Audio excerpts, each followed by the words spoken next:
Infection control society آپ کی صحت کے بارے میں آپ کی آگاہی کے لیے مختلف مضامین آپ کی سماعت کے لیے پیش کرتی ہے۔ انفیکشن کنٹرول کے حوالے سے کافی مضامین آپ کی خدمت میں پیش کیے جا چکے ہیں۔ میڈیسن کے بارے میں بھی ہم آپ کو کچھ بتانا چاہیں گے۔ نزلہ زکام میں اینٹی بایوٹکس دواؤں کے غلط استعمال سے بچیں۔ برطانیہ میں ہیلتھ پروٹیکشن ایجنسی کے ایک سروے میں یہ انکشاف کیا گیا ہے کہ تقریباً 1/4 افراد میں یہ غلط فہمی بدستور موجود ہے کہ بیشتر نزلہ زکام کی شکایتوں میں اینٹی بایوٹکس دواؤں سے فائدہ ہوتا ہے، جبکہ حقیقت یہ ہے کہ اینٹی بایوٹکس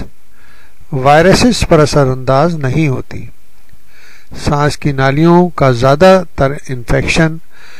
وائرس کی وجہ سے ہوتا ہے۔ ہیلتھ پروٹیکشن ایجنسی کے سروے نے انگلستان میں 1800 یعنی کہ 1800 افراد کو شریک کیا گیا تھا۔ ان میں شامل ہر 10 میں سے ایک فرد نے بتایا کہ وہ ایک بار استعمال کے بعد باقی بچ جانے والی اینٹی بایوٹک دوائیں محفوظ رکھ لیتا ہے تاکہ دوسری بار بیمار پڑنے کی صورت میں انہیں استعمال کر سکے۔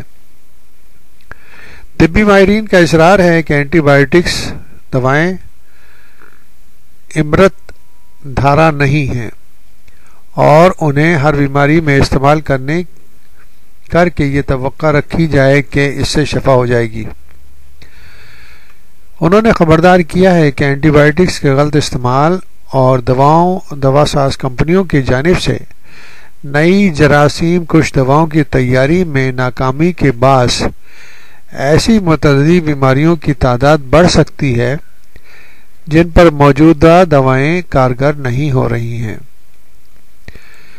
جراثیم جس طرح اینٹی بایوٹک دواؤں کے خلاف مزاحمت کرنے لگے ہیں، یورپین یونین کے ملکوں میں یہ صحت عامہ کے لیے خطرناک چیلنج بن چکا ہے اور اس مسئلے سے نمٹنے کے لیے کم از کم 1.5 ارب یورو کی ضرورت ہوگی۔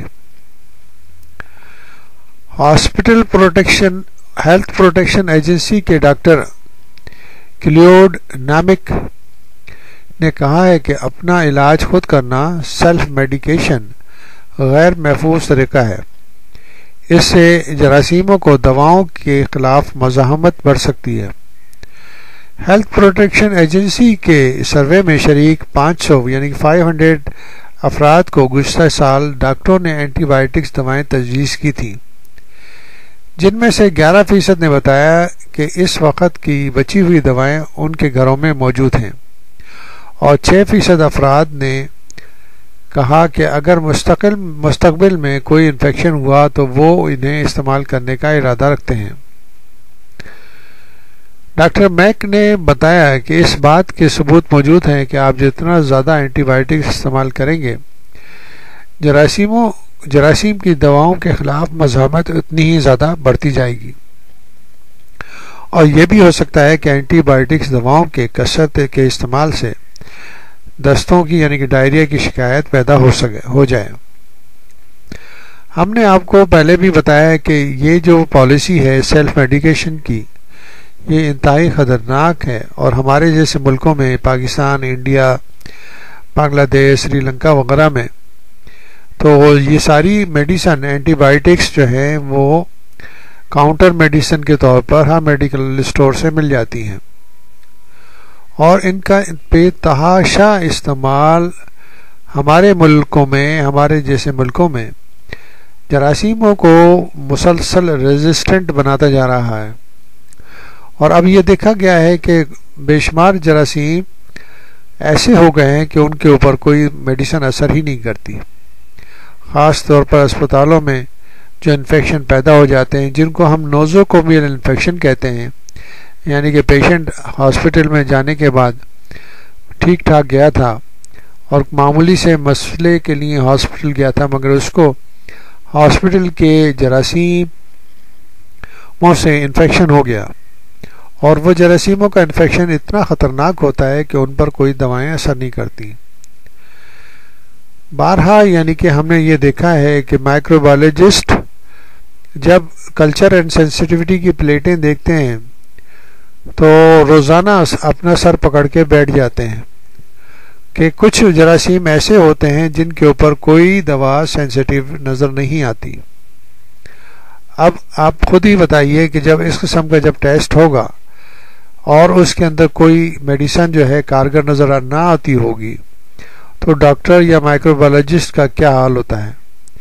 وہ کیا یعنی کہ میڈیسن یعنی کہ پرسکرائب کرے، کیا میڈیسن ڈاکٹروں کو بتائے کہ یہ میڈیسن جو ہے اس مرض کے لیے فائدہ مند ہوگی. اس کے بعد مزید جو ایسی میڈیسنز موجود ہیں، جو اینٹی بایوٹکس موجود ہیں جو کہ انتہائی ضروری طور پر انٹینسیو کیئر یا آئی سی یوز میں استعمال کی جاتی ہیں، ان دواؤں کو ٹیسٹ کیا جاتا ہے. جب ان کو بھی چیک کیا جاتا ہے تو ان میں سے بھی اگر 4 میڈیسن ایسی ٹیسٹ کی جائیں تو ان میں سے 1 یا 2 جو ہے وہ سینسیٹیو نظر آتی ہیں، باقی جو ہے ریزسٹنٹ نظر آتی ہیں. تو بتانا یہ چاہتے ہیں کہ معمولی سے انفیکشن میں جیسے نزلہ زکام جو ہے وہ 80 to 85% جو ہے وہ وائرس انفیکشن ہوتا ہے، اور وائرس انفیکشن کے لیے کوئی اینٹی بائیوٹک کی ضرورت نہیں ہوتی. جسم کے اندر خود اتنی طاقت ہوتی ہے کہ وائرس کے خلاف انٹرفیرون پیدا کرے اور وہ آہستہ آہستہ وائرسز کی ملٹیپلیکیشن کو روک دیتا ہے اور انسان جو ہے نا ٹھیک ہو جاتا ہے. اس کے لیے یہ ضروری ہوتا ہے کہ آپ جو ہیں احتیاط کریں. احتیاط کرنے میں یہ ہے کہ بس جو ہاٹ ڈرنکس وغیرہ جو ہے، چائے جو شاندہ وغیرہ اس قسم کے ڈرنکس جو ہے نا زیادہ استعمال کریں، پروٹین کی غذا کھائیں، صحت بخش چیزوں کے استعمال جو ہے وہ نزلہ زکام کو بآسانی ٹھیک کر دیتا ہے، بجائے اس کے کہ اینٹی بایوٹک دوائیں استعمال کی جائیں. اور ڈاکٹر حضرات کے لیے بھی ضروری ہے کہ اینٹی بایوٹک پالیسیز بنائیں، اور حکومت کے لیے بھی ضروری ہے کہ اینٹی بایوٹکس کی دوائیں جو کہ جان بچانے کے لیے استعمال ہوتی ہیں وہ ایز اے کاؤنٹر میڈیسن بالکل نہیں ملنی چاہیے. جب تک کہ ڈاکٹر کی پرسکرپشن نہ ہو، کاؤنٹر میڈیسن کے طور پر یہ ادویات نہیں ملنی چاہیے، تاکہ ہم اپنے معاشرے کو ایسے جراثیموں سے محفوظ رکھ سکیں جو کہ بالکل ریزسٹنٹ ہو چکے ہیں اور بے شمار مریضوں کی ہلاکت کا باعث بن سکتے ہیں.